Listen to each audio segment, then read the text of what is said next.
कुल्लु नफ्सिन जायकातुल मौत, कि हर जानदार ने मौत का जायका चखना है। जो यहाँ पर आया है उसने एक न एक दिन वापस जरूर जाना है, और मरने के बाद इंसान की पहली मंजिल कब्र होती है। एक हदीस शरीफ का मफहूम है कि हुज़ूर अकरम सल्लल्लाहु अलैहि वसल्लम ने इरशाद फरमाया, कब्र इंसान की पहली मंजिलों में से एक मंजिल है। अगर इंसान इसमें कामयाब हो जाए तो आगे की मंजिलें आसान हो जाती हैं, और अगर इस मंजिल में फंस जाए तो आगे की मंजिलें भी खराब हो जाती हैं। और एक हदीस शरीफ में आता है जिसका मफहूम कुछ इस तरह है कि हुज़ूर नबी करीम सल्लल्लाहु अलैहि वसल्लम ने इरशाद फरमाया कि अल्लाह तबारक व तआला की तरफ से कब्रों पर एक फरिश्ता मुअय्यन है। जब मैयत को दफन किया जाता है तो वो इसकी कब्र की मिट्टी हमवार करता है, और लोग वापस जाने के लिए मुड़ते हैं तो कब्र से एक मुट्ठी भर मिट्टी लेकर लोगों पर फेंकता है और कहता है, अपनी दुनिया की तरफ वापस चले जाओ और अपने मरने वाले को भूल जाओ। प्यारे दोस्तों, हजरत अली रज़ी अल्लाह तआला अन्हु ने इरशाद फरमाया कि मैंने नबी करीम सल्लल्लाहु अलैहि वसल्लम को ये फरमाते हुए सुना कि इंसान की मुश्किल तरीन रात कब्र की पहली रात होती है, क्योंकि जब इसके दोस्त, अहबाब, रिश्तेदार, औलाद और इसको दफनाने वाले इसको दफना कर चले जाते हैं तो वह इंसान रोता रहता है। हर एक दोस्त के पास आता है, इसे रोकने की कोशिश करता है कि मुझे छोड़कर ना जाओ, लेकिन अफसोस कि इसकी आवाज कोई नहीं सुनता। तो अब वहां पर कब्रिस्तान में हर कोई अकेला रह जाता है। तब हमारा सामना इन फरिश्तों से होता है जो हमारे अमाल होते हैं। अब वो किस शक्ल में हमारे पास आते हैं, अच्छे या बुरे, इस बारे में कोई कुछ नहीं कह सकता। तब वो हमसे इस दुनिया में गुजारी हुई जिंदगी के मुतालिक सवाल करेंगे, जिन सवालों के जवाब हमारी जिंदगी में मौजूद हैं जब तक हम सांस ले रहे हैं। और एक हदीस शरीफ में आता है जिसका मफहूम कुछ इस तरह है कि रसूल अकरम सल्लल्लाहु अलैहि वसल्लम ने इरशाद फरमाया कि तुम कब्रिस्तान जाया करो, क्योंकि कब्रिस्तान मौत को याद दिलाता है, इससे अमरत हासिल होती है। मैंने अपने रब से अपनी वालदा की कब्र पर जाने की इजाज़त मांगी थी, मुझे इसकी इजाज़त मिल गई, लिहाजा तुम भी कब्रिस्तान जाया करो। इससे दुनिया से बेरगबती पैदा होती है और आखिरत याद आती है। हजरत सैयदना सईद बिन मुसय्यब रज़ियल्लाहु तआला अन्हु इरशाद फरमाते हैं कि एक मरतबा हम मौलाए करार शेर खुदा हजरत अली रज़ियल्लाहु तआला अन्हु के हमरा मदीना मुनव्वरा के कब्रिस्तान गए। हजरत अली रज़ियल्लाहु तआला अन्हु ने कब्र वालों को सलाम किया और फरमाया, ऐ कब्र वालों, तुम अपनी खबर बताओगे या हम तुम्हें बताएं? हजरत सईद बिन मुसय्यब रज़ियल्लाहु तआला अन्हु फरमाते हैं कि हमने कब्र से वालेकुमुस्सलाम व रहमतुल्लाहि व बरकातुहू की आवाज़ सुनी, और कोई कहने वाला कह रहा था, ऐ अमीरुल मुमिनीन, आप ही खबर दीजिए कि हमारे मरने के बाद दुनिया में क्या हुआ। हजरत अली रज़ियल्लाहु तआला अन्हु ने इरशाद फरमाया, सुन लो, तुम्हारे माल तकसीम हो गए, तुम्हारी बीवियों ने दूसरे निकाह कर लिए, तुम्हारी औलाद यतीमों में शामिल हो गई, जिस मकान को तुमने बहुत मजबूत बनाया था इसमें तुम्हारे दुश्मन आबाद हो गए। फिर हजरत मौला अली रज़ियल्लाहु तआला अन्हु ने इरशाद फरमाया, अब तुम अपना हाल सुनाओ।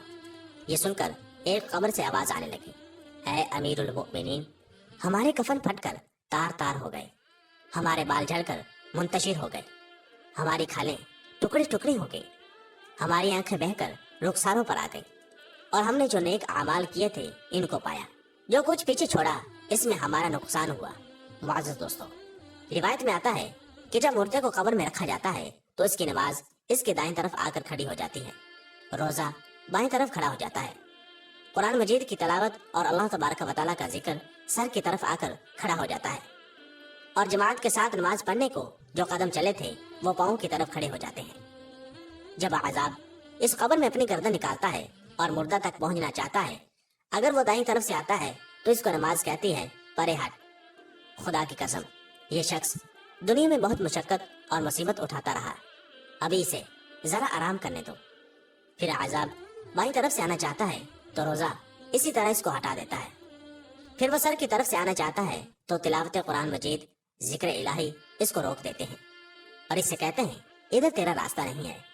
गर्ज ये कि वो जिस तरफ से भी आना चाहता है इसको रास्ता नहीं मिलता, लिहाजा वो आज़ाब आजिज और कमजोर होकर वापस चला जाता है।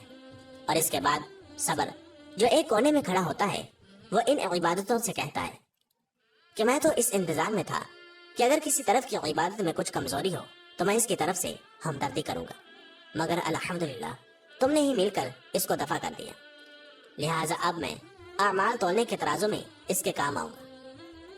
پیارے دوستوں، جب میت کو قبر میں دفنا کر اس کے ورثاء چلے جاتے ہیں تو قبر میں 2 فرشتے جن کو منکر اور نکیر کہا جاتا ہے میت کے پاس آتے ہیں، جن کی آنکھیں بجلی کی طرح چمکتی ہیں اور آواز بادل کی گرج کی طرح ہوتی ہے۔ ان کے دانت گائے کے سینگوں کی طرح باہر کو نکلے ہوتے ہیں۔ ان کے منہ سے آگ کی لپٹیں نکلتی ہیں۔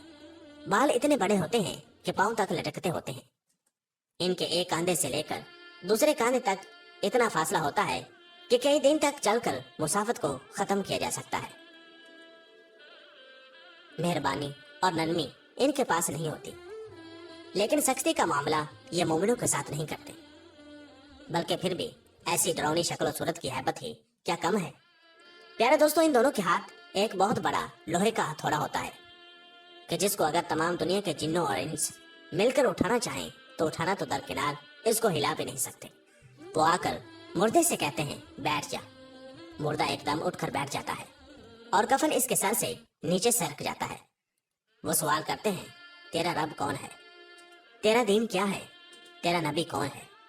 اگر مردہ نیک اور مسلمان ہوتا ہے تو کہتا ہے میرا رب اللہ تبارک و تعالی ہے جو وحدہ لا شریک ہے، میرا دین اسلام ہے، میرے نبی حضرت محمد صلی اللہ تعالی علیہ وسلم ہے۔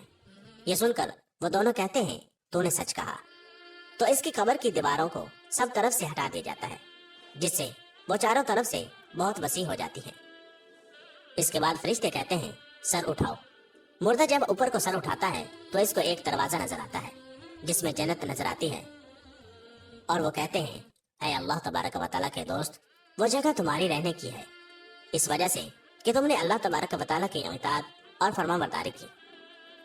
حدیث پاک میں آتا ہے جس کا مفہوم کچھ اس طرح ہے کہ رسول اکرم صلی اللہ تعالی وسلم نے ارشاد فرمایا کہ قسم ہے اس ذات پاک کی کہ جس کے قبضہ قدرت میں میری جان ہے، کہ مردے کو اس وقت ایسی خوشی ہوتی ہے کہ جو کبھی ختم نہیں ہوگی۔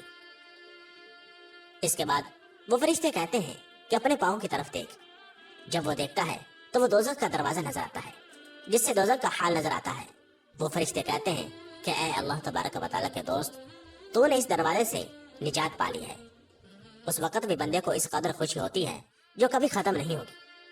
اس کے بعد اس کی قبر میں 70 دروازے جنت کے کھول دیے جاتے ہیں، جن سے وہاں کی ٹھنڈی ہوا اور خوشبوئیں آتی رہتی ہیں، اور قیامت تک وہ انہی بہاروں میں رہے گا۔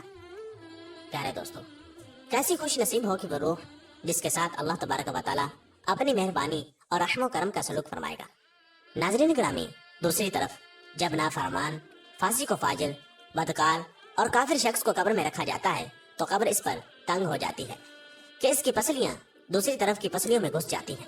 اس پر کالے سانپ مسلط کر دیے جاتے ہیں جو اس کی ناک اور پاؤں سے کاٹنا شروع کرتے ہیں، یہاں تک کہ درمیان میں دونوں طرف کے سانپ آ کر مل جاتے ہیں۔ پھر اس کے پاس 2 فرشتے جن کا نام منکر اور نکیر ہوتا ہے قبر میں آتے ہیں۔ وہ آ کر پوچھتے ہیں تیرا رب کون ہے؟ تیرا دین کیا ہے؟ تیرا نبی کون ہے؟ وہ ان کے ہر سوال میں جواب دیتا ہے کہ میں کچھ نہیں جانتا۔ پھر وہ فرشتے اس کو اس قدر زور سے مارتے ہیں کہ ان کے گرز کی چنگاریاں قبر میں پھیل جاتی ہیں۔ اس کے بعد وہ فرشتے اس کو کہتے ہیں کہ اوپر دیکھ۔ وہ اوپر کی طرف جنت کا دروازہ دیکھتا ہے۔ جنت کی باغ و بہار وہاں اس کو نظر آتی ہے۔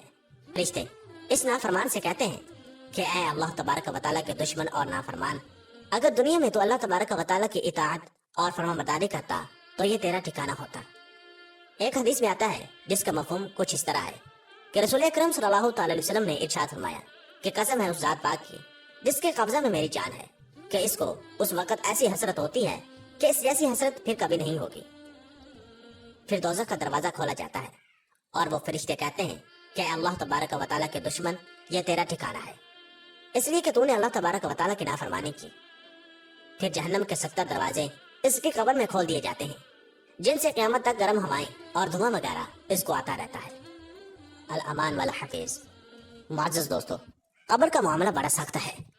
حضور اکرم صلی اللہ تعالی وسلم نے ارشاد فرمایا کہ قبر تمام فتنوں سے بڑھ کر بڑا فتنہ ہے۔ ہمیں چاہیے کہ ہم اللہ تبارک و تعالیٰ کی نافرمانی سے بچیں اور نیک اعمال کریں اور قبرستان میں جایا کریں تاکہ ہمیں بھی اپنی موت کی یاد آئے، اور موت کو یاد کر کے ہم دنیا سے بے رغبتی اور آخرت کی تیاری کریں۔ اللہ تبارک و تعالیٰ سے دعا ہے کہ اللہ تبارک و تعالیٰ ہمیں نیک اعمال کرنے اور گناہوں سے بچنے کی توفیق عطا فرمائے، اور ہمیں اپنی قبر اور اپنی آخرت کی تیاری کرنے کی توفیق عطا فرمائے۔ آمین بجاہ نبی الامین صلی اللہ تعالی علیہ وسلم۔